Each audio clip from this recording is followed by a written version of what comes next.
Hello, welcome back to Just for Today. I'm Jamal Normie. Hey, I'm Miranda, the addict. And today we're going to talk about a subject that we keep talking about in our videos. It's feelings aren't facts. First thing, we got a scripture. Proverbs 2:6. The Lord gives wisdom. From his mouth come knowledge and understanding. So, we're to understand things through what God says, right? Well, I'm just trying to understand. Feelings aren't facts, so I need a lot of wisdom to understand, because my feelings are so strong. They do feel like facts. Yeah. And it's hard for me to understand that. Well, I argue or I have issues with you saying that they're not facts. They're not. That makes me feel that you're not acknowledging my feelings. That's not what it means. I know, but that's why I struggle with it, because they're so strong inside. Like, and honestly, in the beginning of my recovery, like my feelings were facts to me. You know, like I would get in my head off of my feelings and I would run with it, and you'd have to break it down to me. Like, it's just a feeling. It's not a fact. Just because I'm feeling one way doesn't mean that really is what it is. Right. So let's break it down. So facts are not. What's a fact? A fact is something that is known to be true. Meaning, so if it is something, then everybody is either in the same agreement. So just when you're the only one that's having it, it's not a fact because it's specific to you. So you can be angry, but you're not anger. Anger would be a fact, but you being angry isn't a fact. Like you're not, like you could feel like you're the worst person in the world. That's not a fact. It's not true. Well, I mean, I guess it could be for somebody somewhere, but ultimately a lot of people feel that way and they're not. You know, you feel that you're angry, but you're not anger. You're just in that moment and you're not always going to feel that way. So it's not a fact.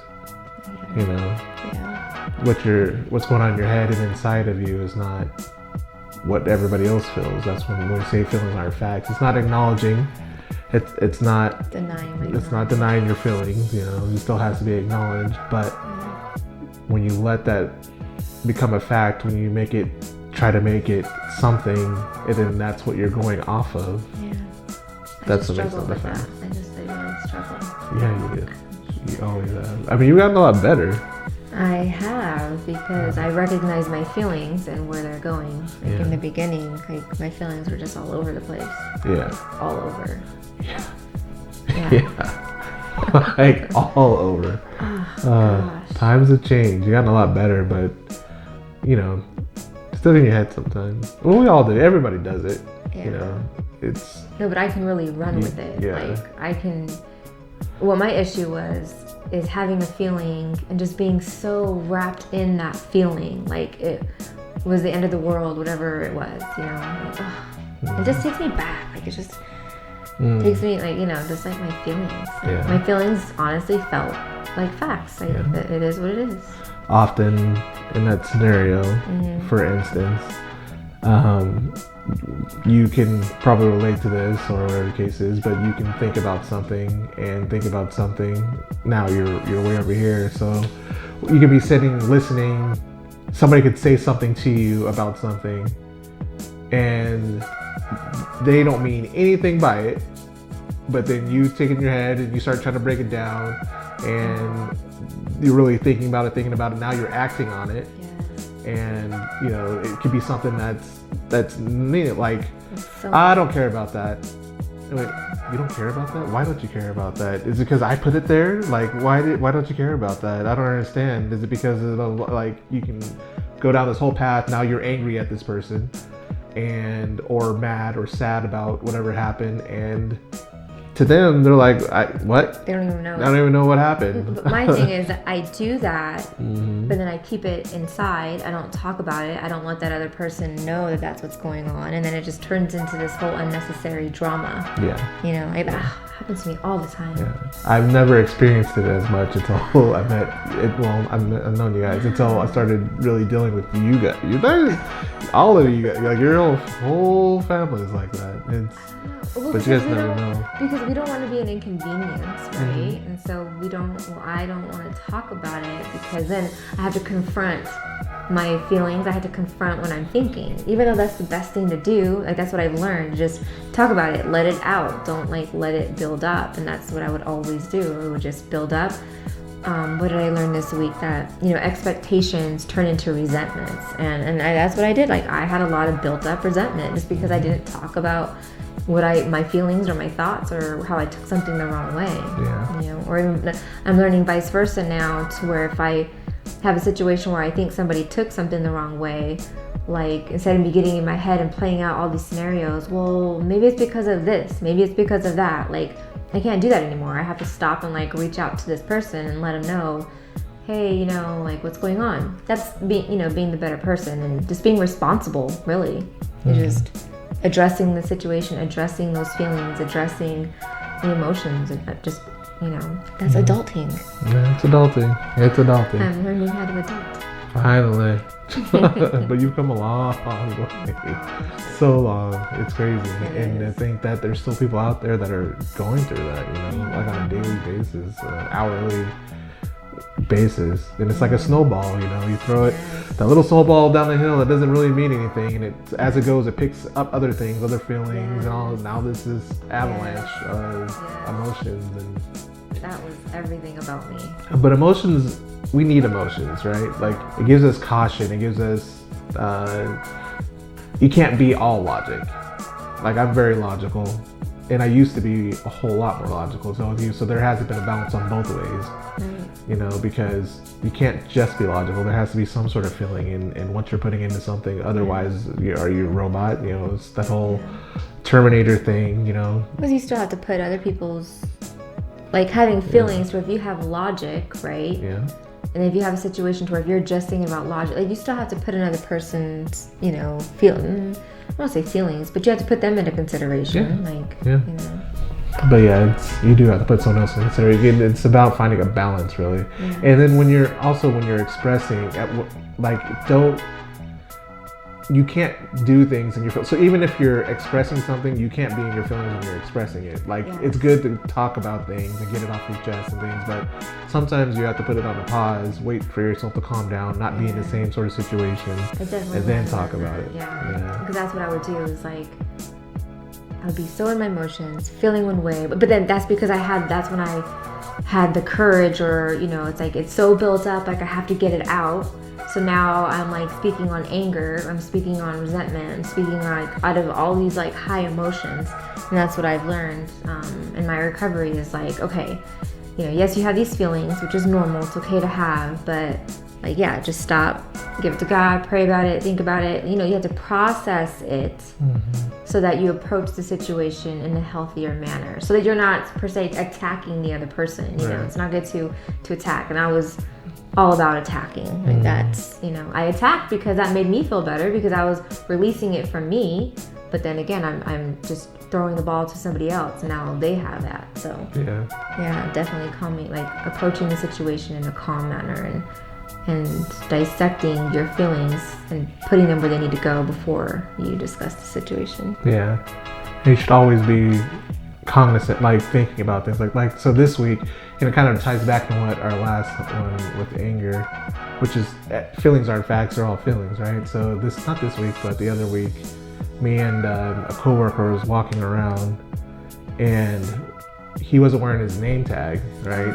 And then the person, this other person that's higher up in the food chain, comes out of the blue, is like, "Where's your name tag? You know what? You know you're supposed to wear your name tag. Do you know who I am? Do you know who I am?" And he was like super angry, and that just transferred from him onto my friend.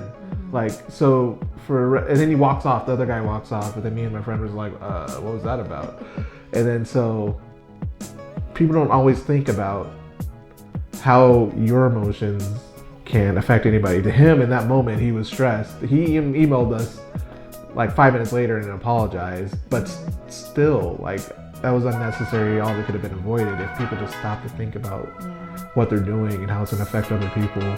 Feelings aren't facts. You know that you're angry, right? So go, maybe take yourself out of the equation, go someplace else or whatever the case is, so you calm down. And I'm in a casino environment. There's like people walking around. Like if it wasn't COVID, it would have been a whole lot busier, and that's just like embarrassing. And it's for why? Not professional at all, even with an apology. But if people take the time to calmly assess something and think about it, we'd be in a better situation in general. Like, so many people are so angry these days, like, and built up from being indoors, the COVID thing and everything else. Frustrated. So, but ultimately, back to that, I'm just saying, just think about what's going on. He wrote this long email, and then I ended up seeing him again another day, and he apologized again and told me what was going on and how he was stressed out because he was on vacation, and then he had to come into the hotel, the casino, and had to deal with a bunch of stuff, and he didn't get to enjoy his vacation. His wife was with him, and his wife was nagging him, all this sort of things. But if he would have stopped to think about what was going on, like, when you're getting angry, there's no real excuse, but we can do better ultimately. Yeah. Also, like, that just makes me realize, like, there are certain situations where maybe he felt like because you guys were at the lower end of the totem, he was able to take it out on you versus taking it out on somebody like his superior or whatnot. Like, I know that there are situations in the past where, like, if I'm at work and if I get frustrated, then I come home and you take it out on the kids, or you take it out on, somebody else. Like, I have to be aware of that. Like, you don't want to just take it out on, people who are close to you or who you don't have, not respect for, but it's just easier to take it out on those around you versus your superiors. Yeah. So just being cautious or aware of who you're releasing your negativity to. Yeah. But it's not just anger, though. It's everything. Like, you could have done something that you feel bad about, think about it. What's the fix? You probably have to apologize to somebody and talk it out, You're not... Just owning up to the situation. I remember a long time, like, when I first got into my job, the nurse that I was working with, I mean, how old was I? I was like 23 maybe. And, like, she explained it to me. She's like, we all made mistakes, but, like, owning up to your mistake is bigger than anything, and, like, I don't know, like, that always, hit me to where now every time if I do make a mistake at work, like, it's, you just, accepting it and owning up to it. Like, oh my gosh, yes, I did that, my bad. Like, and then try and correct it, just instead of trying to, like, hide it and, deny that you did it. I did a lot of denying. Like, when I, would mess up or, do whatever, I would.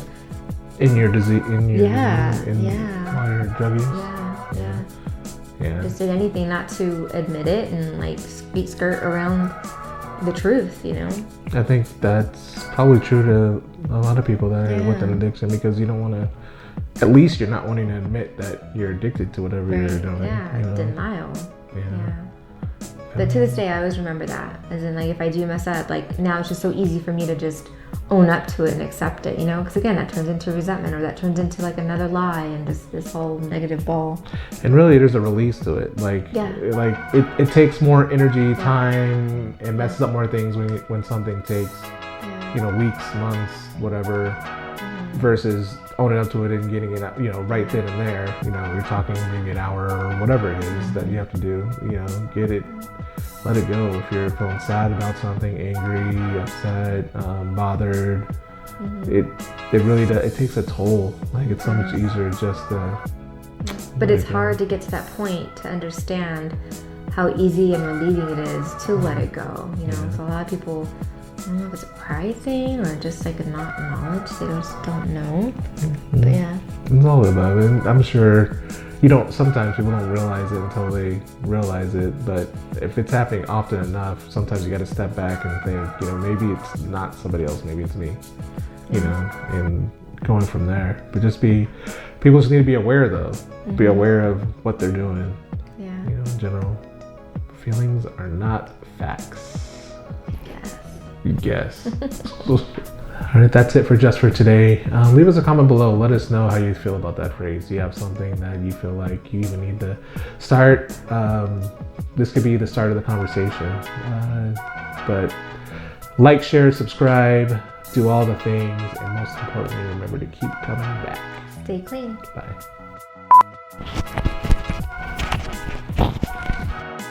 Why do you keep taking your glasses off? Leave them on. Proverbs 2:6. Like, I'm gonna have a struggle today. No, but what I'm saying is, like, it's not sticking today. I can't see that. Well, if you had your glasses on, you could. From the Lord comes wisdom. The Lord gives wisdom. Why don't you read it today? Proverbs 2:6. The Lord gives wisdom. And I just had a scenario and I lost it.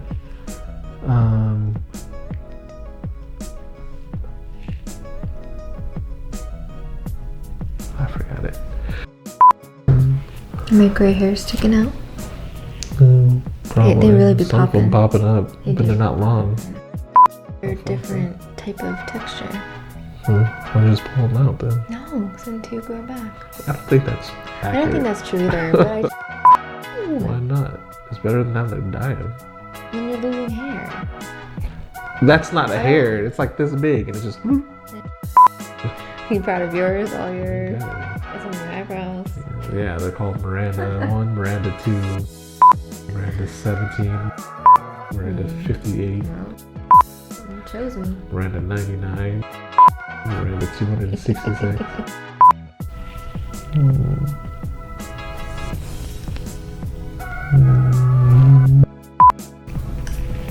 Where's my notes? Where's my notes? Where's my notes? Where's my notes? Where's my notes? Where's my notes? I feel like my face is not You're bougie. bougie. You got anything else? Yeah. Hmm? Mm-mm.